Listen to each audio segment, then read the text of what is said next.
Ladies and gentlemen, boys and girls, children of all ages, welcome to the channel. It's your boy, World of Wrestling, here today to discuss about WWE Raw, November 13th, 2023 review. The show was okay. Wasn't the best Raw I've seen. It had some good points, it had some downers. Majority of the middle portion of the show is kind of boring. The beginning and the ending was actually the best part, and everything else was just blah, pretty much. The show kicks off with Rhodes in the ring. The crowd's giving him a heck of an ovation and chant his name. Rhodes says, "So, Washington, D.C., what do you guys want to talk about?" Rhodes knows what they should talk about. He has a lot of wonderful memories in this arena, and he wants to give them a memory tonight. He'll do that when he and his tag team partner main event Jey Uso win the undisputed tag team titles tonight. Another Cody champ picks up. That's the immediate future on the horizon. Then we have the match beyond War Games. Without further ado, he wants to introduce his team. He introduced Jey Uso, Sami Zayn, the World Heavyweight Champion Seth Rollins. The crowd loudly sings Rollins' song. Rhodes says they are all in the ring for one reason. That reason is because of the Judgment Day. The crowd boos the name. Whether he has gotten along with him his whole career, Sami Zayn, or recently Jey Uso or Rollins, and Rhodes go face to face, they have a lot of history. Judgment Day, consisting of undisputed tag team champions Finn Balor, Damian Priest, North American champion Dirty Dominic Mysterio, makes their way to the ring alongside JD McDonough. Balor tells the Judgment Day to look at the four clowns in the ring. They can't even look at each other in the eye. How on earth do they think they'll beat the Judgment Day at War Games? Priest says they're a group of randoms thrown together while they are a family. They don't realize what they're getting into with War Games. When they step into the cage, the Judgment Day will finally be done with them. Balor asks Rollins how it feels to be a World Heavyweight Champion, but standing next to Cody Rhodes, the one man he has never beat. Priest cackles at that, and Priest asks Rhodes how it feels knowing that he can beat these guys in any match he wants, but the one thing he can't do is be a champion. Balor says Zayn thinks of himself as a world championship material, but after his performance last week, his partner and Balor knows he's nothing but a loser. Priest then calls attention to main event Jey Uso. Can the other three really just trust him, knowing that he screwed them all in the name of his bloodline? Very interesting comments there by the Judgment Day. I personally think Judgment Day should walk away with the victory, but then again, you also got to take into account of the situation with Cody Rhodes' story, so he really should be winning and staying on a winning streak, so that kind of plays into account for him. So I'm not quite sure where they can go with this and who really should win to keep the momentum going. Dominic Mysterio goes to speak. The crowd loudly boos, but that sounded like popped-in crowd noise. They chant "You suck" at Mysterio, and Zayn says the truth is no one wants to hear Mysterio talk. Zayn knows they're trying to pit them against each other, but they can put individual difference aside. This match is about power. The Judgment Day has managed to get a lot of power when they cheat and play the numbers, but at Survivor Series, it's a War Games. Zayn says they don't know what they're in for. 2 rings, 1 cage. It'll be the most brutal match of their lives. Zayn says they'll find out the hard way that the power on Monday Night Raw lies with the 4 guys looking at them in the ring right now. Rhodes says, speaking of power, he's shocked how they managed to get down here without Mommy. She is the leader, right? Priest starts to speak, but Rhodes cuts him off and wonders when Rhea Ripley isn't there if the orders then come from Dom. Priest says Dom isn't the leader. Rhodes says that must mean JD McDonough, and then he shouts, Cody, I'm the leader. The crowd gasps, and Jay says Rhodes has Priest heated up.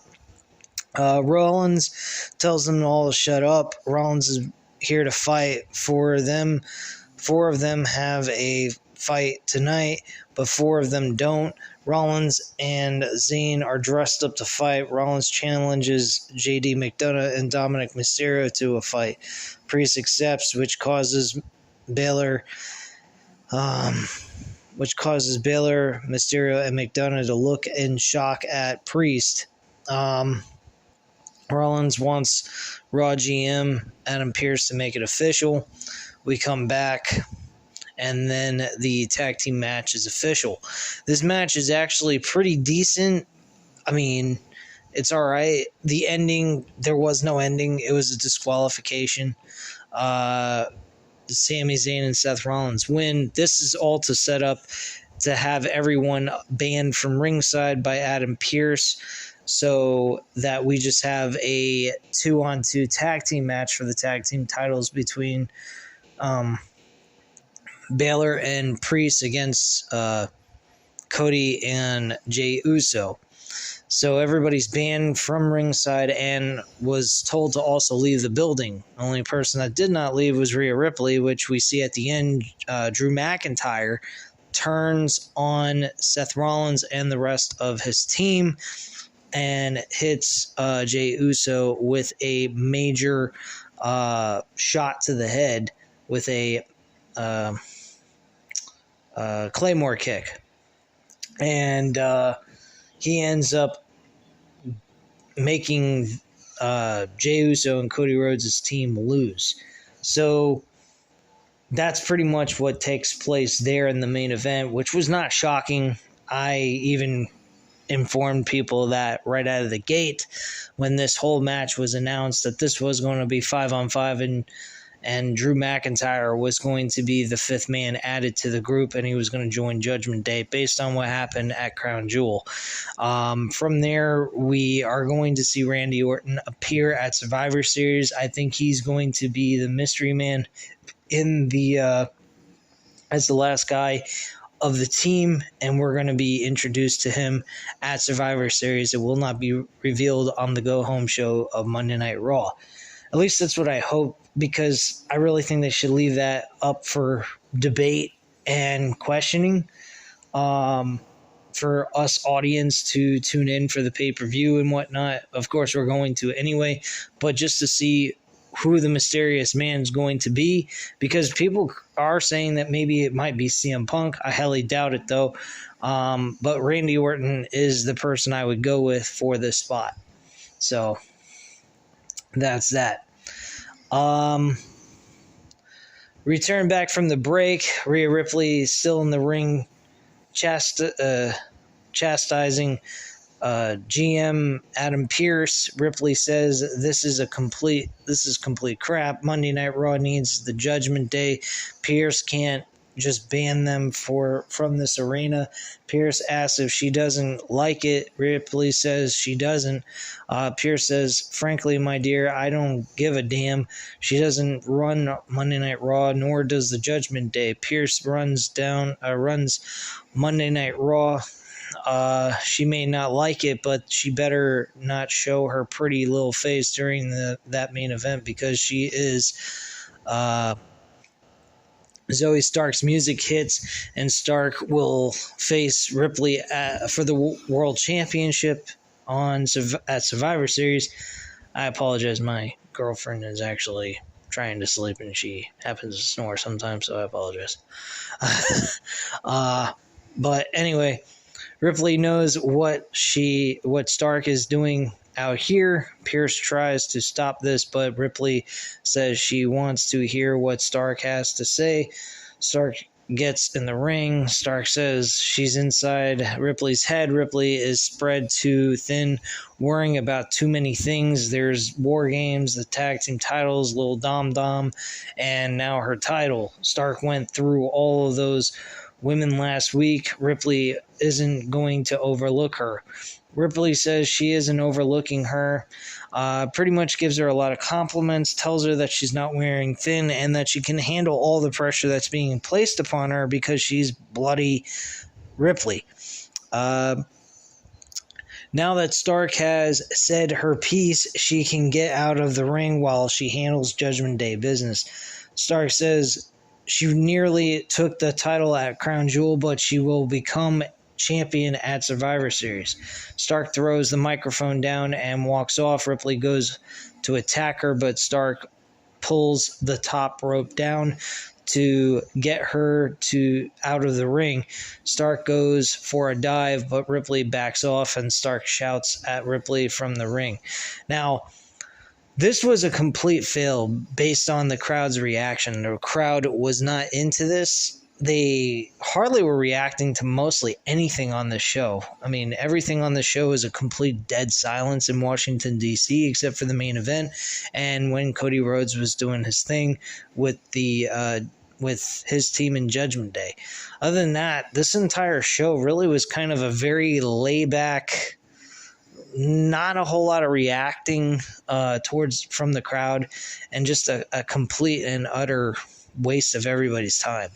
I did not particularly find this good when it comes to the crowd reaction from Washington, D.C., but I did like the storyline build around the main event. So we get a video package from Shinsuke Nakamura. Nakamura is shown backstage. He says he is frustrated. This person is blessed with so much privilege. Nakamura says the distractions haven't taken his focus off them. He will wait for his next battle for now because it will end by his hands. It is not clear who he is talking about. Alpha Academy makes their entrance. Otis will face Shinsuke Nakamura next, and what the hell? All right. So we have a backstage segment with Seth Rollins and Sami Zayn are walking backstage. The American Nightmare, Cody Rhodes, walks up to them, and Rhodes asks Zayn to excuse them so that he can talk to Rollins. Zayn walks off, and Rollins wonders if he has a tag team title match to worry about. Rhodes says that the match is one step toward decimating the Judgment Day. They can hate each other another day or of the year, but at War Games he needs Rollins and the team needs Rollins. Rollins says he doesn't like Rhodes and doesn't know if he ever will, but he does respect him, and if Rhodes needs him for one night at War Games, he promises they are good. Rollins pats him on the shoulder and tells him to win the tag team titles before walking off, and Rhodes smiles. I like this. I really do. It shows that these two still have a rivalry, a possibility of basically reigniting that rivalry at some point in the future, if that's something that could take place. I think it's very nice. I don't know if there's any possibility Seth Rollins could turn heel during this. I mean, that's very not really something everybody, I don't think anybody's really thinking that's going to happen. That would be a total shock if he turned heel and screwed over Cody Rhodes' team out of pure hatred towards Cody altogether. So I don't know, but whatever. We get Otis versus Shinsuke Nakamura. Nakamura wins this match, a very strong style type of match, as Nakamura usually does, and Otis competed pretty decently with Nakamura throughout, so I wasn't too dissatisfied with this match. The Alpha Academy gets in the ring to check on Otis, and Nakamura shoves Chad Gable and challenges him, but Maxine Dupree and Akira Tozawa hold Gable back. Nakamura tells Gable to shush and gets out of the ring before yelling at him, "Come on."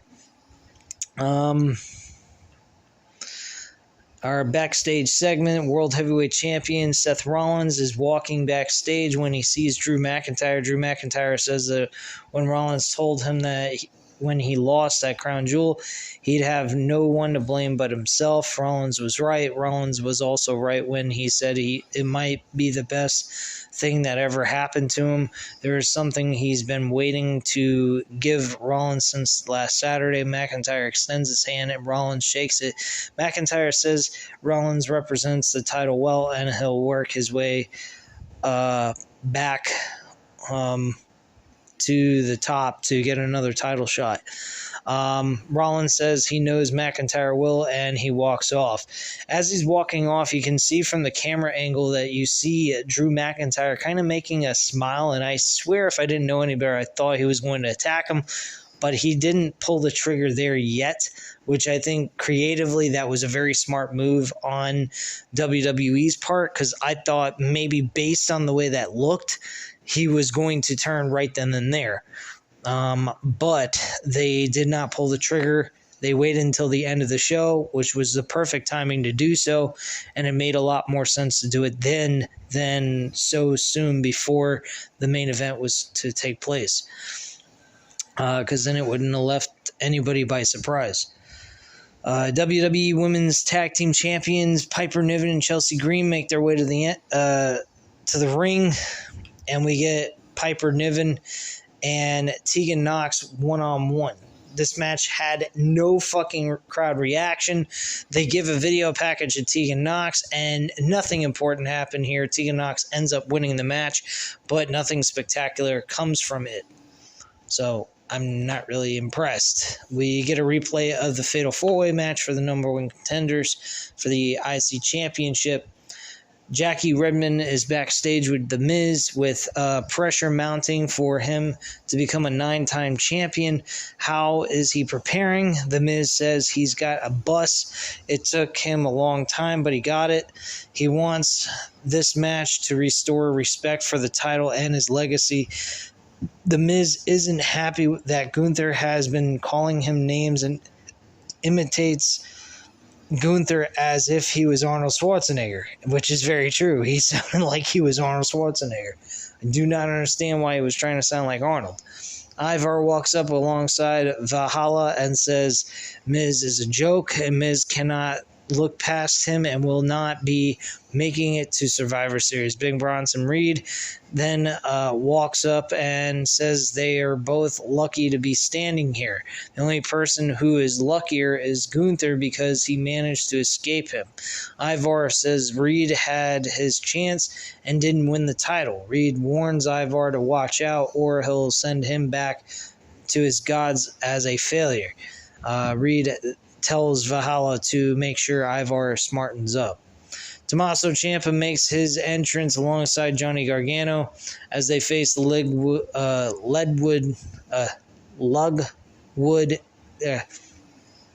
Ludwig Kaiser. Tommaso Ciampa faces Kaiser, and Kaiser ends up winning the match thanks to his tag team partner who was at ringside,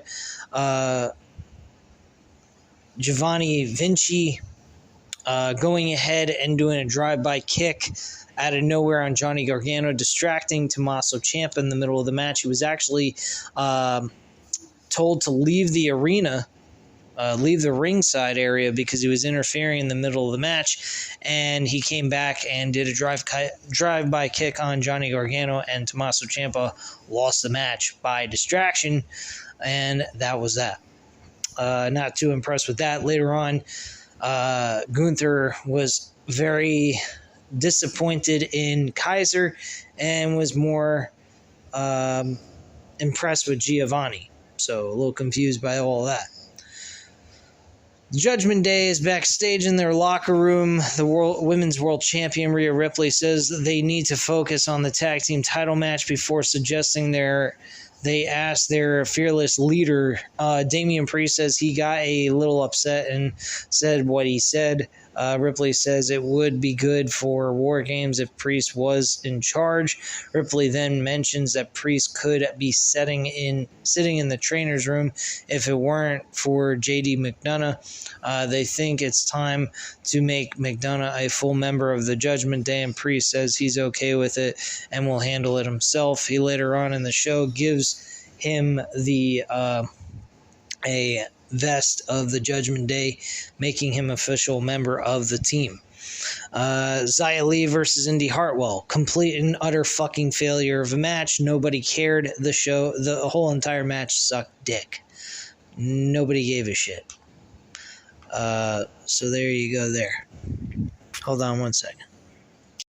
So after the match, Xia Li is around ringside, and the man Becky Lynch makes her way to the ring. Lynch says after that kick in the head, she's no longer waiting to fight her on Xia Li's time. It's going to be on Lynch's time now. The man has come around to Washington, D.C. and is looking for a fight. Lynch gets in the ring and goes for a manhandle slam, but Lee escapes. Lynch says she can only run for the next 7 days because she'll face her next week on Raw. Big whoop. Miz is warming up when WWE IC champion Gunther walks up to her. Gunther calls him Mike and congratulates him on winning when no one thought it was possible. It wasn't a decisive victory, but the time for fun and games is over. Miz tells him to watch his match to understand who he will be facing at Survivor Series. Gunther will learn the difference between longest reigning and greatest of all time. Gunther says no matter what happens tonight will be nothing compared to the beating of a lifetime that awaits Miz at Survivor Series.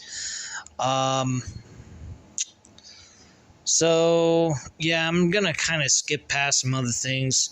I mean, there was a backstage segment with Shayna Baszler and Zoe Stark in the locker room talking about Stark's title match against Rhea Ripley. Baszler says she should have been champion at Crown Jewel and should have won the Battle Royal, but she has been impressed with Stark lately. Raquel Rodriguez walks in and says they both had to team up to get her out of the match. She does acknowledge that Starks has been on a roll. Nia Jax comes in and says she already squashed Stark. The three of them ganged up on her.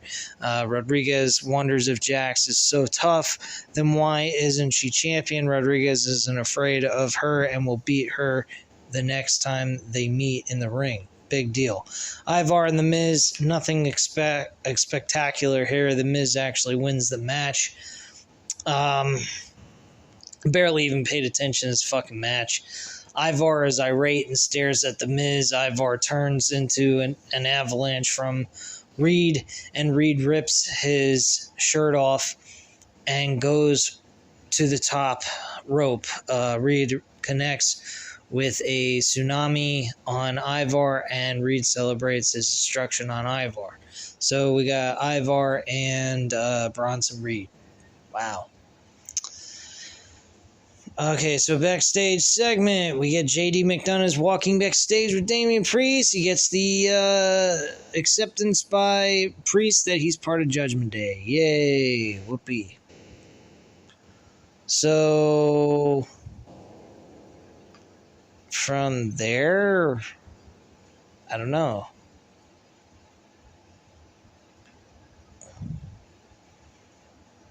Basically, we get the main event. I mean, this show, again, was just a lot of filler. Nothing spectacular. It was okay. They built some important things when it came to the main event.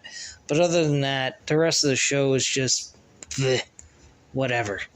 I mean, it was not important. It wasn't that great, but it was okay nonetheless. It was passable for a 3-hour show, I guess you could say. But that's pretty much all I have to say here. Again, we get a great main event for the tag team titles. And we have Drew McIntyre screwing Jey Uso and Cody Rhodes in the end by kicking Jey Uso directly in the face with a Claymore kick and rolling him in the ring for the 1-2-3 for Judgment Day to pick up the victory. And that's that. And Drew McIntyre and Rhea Ripley shake hands, officially making him part of their team, or at least so we think. And hopefully that is the case, because I'd hate to see Drew McIntyre being added to the group and not actually participating in the War Games match itself.